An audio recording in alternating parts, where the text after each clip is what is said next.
สวัสดีค่ะชวนทำขนมนมเนยง่ายๆกับ Easy Food บายชยาค่ะคลิปนี้จะมาชวนทำเค้กนึ่งค่ะ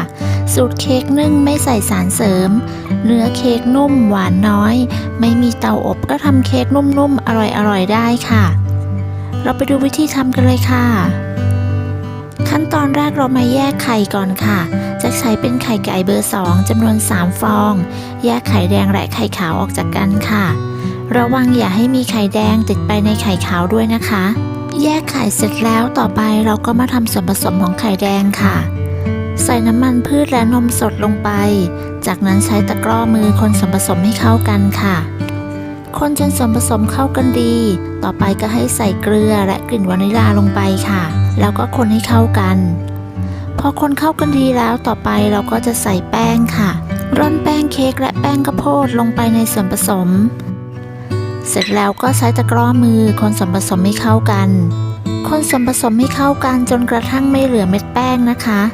ส่วนผสมที่ได้จะมีความเนียนค่ะเสร็จแล้วพักส่วนผสมนี้ไว้ก่อนค่ะต่อไปเราจะไปตีไข่ขาวค่ะไข่ขาวที่เราแยกไว้ในตอนต้นนะคะจำนวน3ฟองเปิดสปีดความเร็วกลางตีให้ขึ้นฟองหยาบเล็กน้อยจากนั้นใส่น้ำมะนาวลงไปค่ะถ้าไม่มีน้ำมะนาวสามารถใช้น้ำส้มสายชูหรือครีมออฟทาท่าได้ค่ะจากนั้นจะยอยใส่น้ำตาลทรายลงไปค่ะน้ำตาลทรายจะแบ่งใส่3ครั้งค่ะหลังจากใส่น้ำตาลทรายจนหมดเราก็จะตีต่อจนกระทั่งไข่ขาวมีลักษณะเป็นสีขาวนวลตั้งยอดปานกลางค่ะพอได้แบบนี้แล้วก็ให้เราตีต่อด้วยความเร็วต่ำ30วิเพื่อตัดอากาศค่ะ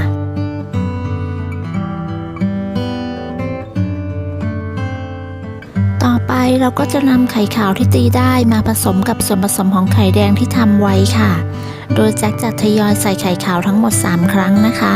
แล้วก็คนตะล่อมไม่เข้ากันคนตะล่อมไม่เข้ากันด้วยความเบามือแต่ก็ไม่ควรจะทำนานนะคะเนื่องจากอาจจะทำให้เค้กยุบได้ค่ะหลังจากคนส่วนผสมจนเข้ากันดีแล้วเราก็จะนำไปเทใส่พิมพ์ค่ะพิมพ์ที่ใช้เป็นพิมพ์ขนาด15เซนค่ะแจ็คใส่ในปริมาณ3/4ของพิมพ์นะคะให้เหลือพื้นที่ไว้ให้เขาขึ้นฟูด้วยค่ะใส่พิมพ์แล้วก็ให้เรากระแทกเบาๆ 2-3 ครั้งเพื่อไล่อากาศค่ะหรือใช้ไม้คนก็ได้ค่ะเพื่อไล่อากาศฟองใหญ่อีกครั้งหนึ่งเสร็จแล้วก็นำไปนึ่งได้เลยค่ะนึ่งด้วยไฟปานกลางนะคะประมาณนี้ค่ะฝาหม้อจะนำผ้าขาวบางมาหุ้มไว้นะคะเพื่อป้องกันน้ำหยดใส่เค้กค่ะนึ่งเป็นเวลา25นาทีนะคะไฟกลางค่ะพอสุกแล้วก็ให้เรายกฝาเร็วๆค่ะเพื่อป้องกันน้ำหยดนำเค้กออกจากพิมพ์ขณะที่ร้อนเลยนะคะวิธีการก็คือให้เราตะแคงแบบนี้ค่ะเดี๋ยวเค้กจะร่อนออกจากพิมพ์เองง่ายๆเลยค่ะเสร็จแล้วก็นำไปตัดชิมได้เลยค่ะเพียงเท่านี้ก็เสร็จแล้วนะคะสำหรับเค้กนึ่งของเราทำง่ายสะดวกเป็นสูตรไม่ใส่สารเสริมนุ่มอร่อยค่ะไม่มีเตาอบก็ทำเค้กนุ่มๆอร่อยๆได้นะคะเนื้อเค้กและรสชาติจะคล้ายเค้กไข่ไต้หวันค่ะแต่สูตรนี้ใช้วิธีนึ่งค่ะ